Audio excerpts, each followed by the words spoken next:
الحمد للہ وحدہ والصلاة والسلام علی من لا نبی بعدہ اما بعد قال النبی صلی اللہ تعالی علیہ وسلم من سب نبیا قتل ومن سب اصحابہ جلد او کما قال علیہ الصلاۃ والسلام۔ اعلیٰ حضرت امام اہل سنت الشاہ امام احمد رضا خان علیہ الرحمۃ والرضوان بارگاہ رسالت میں جناب احمد مجتبیٰ محمد مصطفیٰ صلی اللہ تبارک و تعالی علیہ وسلم کی جناب میں یوں عرض کرتے ہیں: زمین و زماں تمہارے لیے، مکین و مکان تمہارے لیے، چنین و چنا تمہارے لیے، بنے دو جہاں تمہارے لیے، دہن میں زباں تمہارے لیے، بدن میں ہے جاں تمہارے لیے، ہم آئے یہاں تمہارے لیے، اٹھیں بھی وہاں تمہارے لیے۔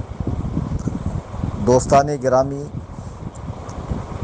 زبان پہ راشا طاری ہے اور آنکھوں سے آنسو جاری ہے، دل کپ کپا رہا ہے اس بات کو بتاتے ہوئے کہ ہمارے پیارے ملک ہندوستان میں ایک ایسا خبیث، ایسا لعین شخص جو کسی خاص مذہب کا چولا پہنے ہوئے ہیں، اور حقیقت یہ ہے کہ وہ نہ مذہب کا وفادار ہے نہ ملک کا وفادار ہے۔ آپ سب سمجھ گئے ہوں گے کہ میری مراد کون ہے۔ حالیہ دنوں میں ایک مسلمان بچہ جس مندر میں پانی پینے گیا، اس مندر کا مہنت جس کا نام یتی نرسنگھا نند سرسوتی ہے، اب یہ نرسنگھا ہے، بارہ سنگھا ہے یا خر سنگھا ہے۔ خر کہتے ہیں فارسی میں گدھے کو، گدھے کی سینگ ہوتی نہیں ہے۔ ویسے یہ انسان تو ہے بظاہر، لیکن یہ انسان نہیں ہے۔ اس نے جناب رسالت مآب صلی اللہ علیہ وسلم کی شان میں بدترین گستاخی کی، اور اسلام کے حوالے سے ایک پریس کانفرنس کر کے بہت کچھ بکواس کی۔ اپنے لوگوں میں بیٹھ کر ڈینگے ہانکنا، اور جب میڈیا اپنا ہو، لوگ اپنے ہوں، اور وہاں پر اس قسم کی بکواس کرنا بہت آسان ہے۔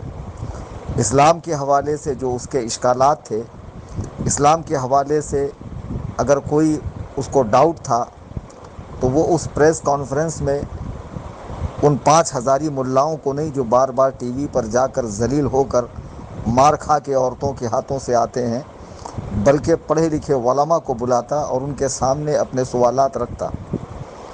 اس نے جو پریس کانفرنس میں کہا کہ مسلمانوں کے پیغمبر محمد صلی اللہ علیہ وسلم کا کیریکٹر، ان کی تعلیمات، ان کا نظریہ ایسا ہے کہ مسلمان جان لیں تو اسلام کو چھوڑ دیں۔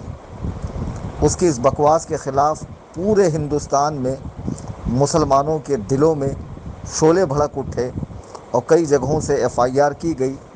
بعض جگہوں سے نااہل پولیس والوں نے ایف آئی آر لینے سے انکار کیا تو لوگوں نے آن لائن اپنے غم و غصے کا اظہار کیا۔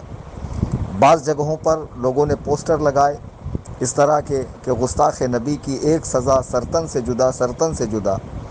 ان نوجوانوں کو میں یہ مشورہ دینا چاہوں گا کہ یہ جو جملہ ہے، گستاخ نبی کی ایک سزا سرطن سے جدا، سرطن سے جدا، اس کے حق و صحیح ہونے میں کوئی شک نہیں ہے، لیکن اس کا نفاذ، اس کو نافذ کرنے والے، اس پر عمل کرنے کی جو شرائط ہے وہ یہاں مفقود ہے۔ ہمیں احسن طریقے سے قانونی سہارا لے کر اپنے غم و غصے کا اظہار کرنا چاہیے، اور اس سے بڑھ کر یہ کہ جب اس نے مسلمانوں کو اس طرح للکارا ہے تو قوم مسلم کا ہر نوجوان یہ عہد کر لے کہ میں مرتے دم تک قرآن و سنت کی تعلیمات کا سختی سے پابند رہوں گا، اپنی صورت کو مومن صورت بناؤں گا، اپنے افعال و کردار میں سنت کی پیروی کروں گا، زندگی کے ہر راستے پر، ہر موڑ پر قدم بقدم میں مصطفیٰ کریم صلی اللہ علیہ وسلم کی تعلیمات کے مطابق اپنی زندگی گزاروں گا۔ یقیناً بہت برا محسوس ہو رہا ہے جب اس نے یہ الفاظ کہے، اسلام کو ٹارگیٹ کیا، اور ایسا نہیں ہے کہ پڑھے لکھے ہندوؤں نے اس کا رد نہیں کیا۔ میں نے بہت سے ہندو مذہب کی جانکاری رکھنے والے اچھے لوگوں کی باتیں بھی سنی جو اس کے خلاف ہے، اور وہ لوگ اس سے سختی کے ساتھ ناراض ہیں۔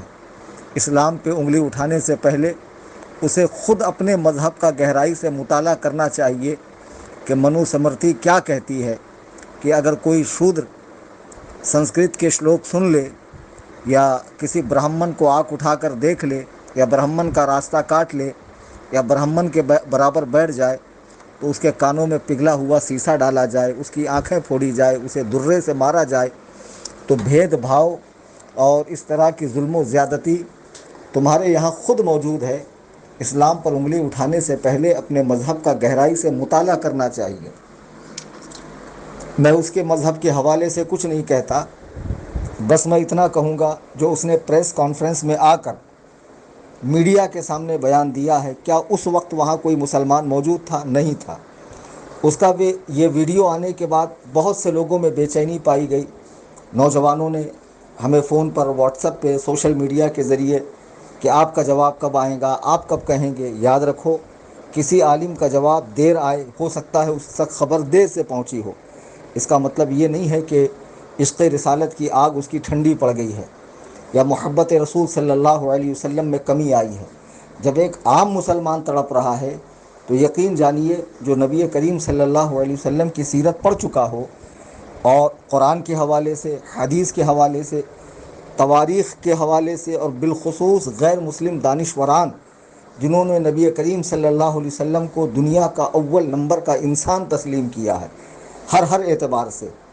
بہرحال ہمارے ملک میں فضا خراب کرانے کے لیے، دو قوموں کو آپس میں لڑانے کے لیے، ہندو مسلم جھگڑا کرانے کے لیے اس قسم کے کچھ شر پسند عناصر جو مذہبی لباس پہنے ہوئے ہیں، اس کا یہ ناجائز فائدہ اٹھاتے ہیں، جبکہ مذہبی رہنما کا کام تو محبت، امن کا پیغام دینا، بھائی چارے کا پیغام دینا اور ملک کو ترقی کے راستے پر لگانا ہے، نہ کہ لوگوں کو لڑوا کر اپنی روٹیاں سیک کر مزے لوٹنا ہے۔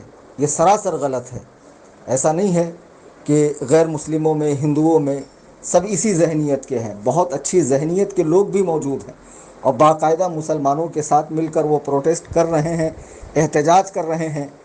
میں قصہ مختصر یہ کہ اس خر سنگھا کو، بارہ سنگھا کو چیلنج دیتا ہوں۔ میرا نام ہے محمد کلیم حنفی رضوی، میرا موبائل نمبر ہے 9820672770۔ تیری آسانی کے لیے ہندی میں بول دوں 9820672770۔ میں کرلا ویسٹ ممبئی میں رہتا ہوں۔ الحمدللہ ثم الحمدللہ، میں ہندوستانی، میرے باپ دادا ہندوستانی، ہم یہیں پلے، یہیں بڑھے، یہیں پیدا ہوئے، اور رب نے چاہا تو یہیں ہمیں تدفین بھی نصیب ہوگی۔ میں تجھے چیلنج کرتا ہوں کہ اسلام کے حوالے سے جو بکواس تو نے میڈیا پر کی ہے، تو ایک مرتبہ اپنے حواریوں کے ساتھ، اپنے چاہنے ماننے والے بھکتوں کے ساتھ ایک مرتبہ ہمارا آمنے سامنے مقابلہ کر لے۔ قرآن پر جو تیرے اشکالات ہیں، اعتراضات ہیں، تجھ سے پہلے بھی بہت لوگ اٹھے۔ پنڈت دیانند سرسوتی نے قرآن کے حوالے سے تقلید کی، قرآن کو قرآن سے غلط ٹھہرایا اور تقریباً 115 آیات کا انکار کیا۔ حالیہ دنوں میں ایک ملعون رافضی خبیث وسیم رضوی نے بھی اس طرح کی خبیث حرکت کی۔ اعلیٰ حضرت امام اہل سنت کے زمانے میں بھی آریہ دھرم پرچار نام کی ایک کتاب لکھی گئی جس میں اسلام کو ٹارگیٹ کیا گیا۔ اعلیٰ حضرت نے اسی کتاب کا رد اسی کتاب کے نام سے آگے بس حرف بڑھا دیا، یعنی آریہ دھرم پہ 4 حرف، اور خوب زبردست رد کیا۔ علماء نے ہمیشہ فتنہ ارتداد کا اور اسلام پر اٹھنے والے اعتراضات کا دندان شکن جواب دیا ہے۔ افسوس یہ ہے کہ آج ہمارا نوجوان طبقہ جو کالجز، یونیورسٹیز سے اور ایجوکیشن سے جڑا ہوا ہے دنیاوی، وہ اسلام سے دور ہوتا جا رہا ہے اور ایسے لوگوں کا بآسانی شکار ہوتے جا رہے ہیں۔ روزانہ خبروں میں دیکھنے ملتا ہے کہ فلاں مسلم لڑکی نے فلاں ہندو لڑکے کے ساتھ شادی کر لی اور یہ ہوا وہ ہوا، مساجد میں اذانیں بند کرا دی گئی، نمازیں بند کرا دی گئی، بہت سارا ظلم ہمارے ساتھ ہو رہا ہے اور ہم برداشت کر رہے ہیں۔ بابری مسجد کی شہادت ہوئی، اس کی جگہ مندر کا فیصلہ آیا۔ آپ پوری ہندوستان کی تاریخ چھان کر دیکھیے، کہیں بھی مسلمانوں نے توڑ پھوڑ نہیں کیا، کہیں بھی مسلمانوں نے بسوں کو نہیں جلایا، ٹرینوں کو نہیں روکا، سڑکوں کو جام نہیں کیا، کھیتوں کو برباد نہیں کیا، لوگوں پہ حملہ نہیں کیا۔ اس سے زیادہ صبر والی قوم تم کہاں دکھا سکتے ہو؟ تم کہتے ہو مسلمانوں کے مذہب میں لکھا ہے مارو کاٹو اور اپنے مذہب کو آگے بڑھاؤ۔ 750 سال مسلمانوں نے حکومت کی، اگر اسی طرح مارا کاٹا جاتا تو آج 100 کروڑ ہندو موجود ہوتے؟ نہیں ہوتے۔ تمہارے اعداد و شمار کے مطابق ہندوستان میں 100 کروڑ ہندو ہے اور 25 کروڑ مسلمان۔ 750 سال حکومت کرنے کے بعد ہم 25 کروڑ ہیں، آپ 100 کروڑ ہیں۔ تو یہ حکومت ایسی ہی نہیں کی گئی ہے، یہ حکومت دلوں پر کی گئی ہے۔ اور الحمدللہ آج بھی مسلمان جس ملک میں بھی رہتا ہے اپنے ملک کا وفادار ہوتا ہے، وہاں کے آئین کی پاسداری کرتا ہے اور ملک میں امن کی فضا بحال کرنے کی ہر ممکن کوشش کرتا ہے۔ لیکن یہ خرسنگھا جیسے چند لوگ اٹھتے ہیں اور دو لوگوں کو لڑاتے ہیں، جبکہ ملک میں کرونا ہے، جگہ جگہ لاک ڈاؤن ہے، لوگ بے روزگاری سے جھوجھ رہے ہیں، لوگ پریشان ہیں، معیشت بگڑ رہی ہے، جی ڈی پی گر رہی ہے، ملک کا روپیہ نیچے آ رہا ہے۔ یہ سارے مسائل منہ پھاڑے کھڑے ہوئے ہیں۔ اس میں ہندو مسلمانوں کو لڑوانا، گورنمنٹ کی املاک کو نقصان کروانا، فساد کروانا، دنگے کروانا، یہ کہاں کی عقل مندی ہے؟ ہم حکومت ہند سے پھر کہتے ہیں کہ اس پر ایکشن لیجئے، اور اس جیسے جتنے بھی بھڑکاؤ بھاشن کرنے والے وہ کسی بھی مذہب سے تعلق رکھتے ہوں، جو لوگوں کو لڑانے کی بات کرتے ہیں، انہیں فوراً جیل کے اندر ڈالا جائے۔ اور بہت مبارکباد ہیں وہ مسلمان، وہ ساری تنظیمیں، وہ ساری تحاریک، وہ سارے لوگ جنہوں نے اس کے خلاف FIR کی ہے۔ اپنا پرامن احتجاج آپ کرتے رہیے، اور وقت کا تقاضا یہ ہے کہ لوگ جتنی اسلام کی مخالفت کریں آپ اتنی سختی سے اسلام پر قائم رہیں، آپ اتنی سختی کے ساتھ نبی کریم صلی اللہ علیہ وسلم کی سنتوں پر عمل کریں کہ محمد سے وفا تو نے تو ہم تیرے ہیں، یہ جہاں کیا چیز ہے لوح و قلم تیرے ہیں۔ اللہ تعالی ہم سب کو مذہب حق، مذہب اسلام کا اتباع کرنے کی توفیق عطا فرمائے، اور اس پاکھنڈی، فسادی، آتنکوادی سرسوتی کو میرا یہ پیغام پہنچا دیا جائے، اور وہ جب چاہے جہاں چاہے میرے ساتھ ڈیبیٹ کر سکتا ہے اسلام کے حوالے سے، اور چند سوالات میرے بھی ہوں گے اس کے مذہب کے حوالے سے، وہ جواب دے دے۔ مجھے امید قوی ہے کہ قیامت کی صبح تک وہ میرے اس چیلنج کو قبول نہیں کرے گا۔ بس مسلمان سختی کے ساتھ اپنے دین پر قائم رہے۔ اللہ تعالی ہم سب کو قبول حق کا جذبہ عطا فرمائے، آمین ثم آمین۔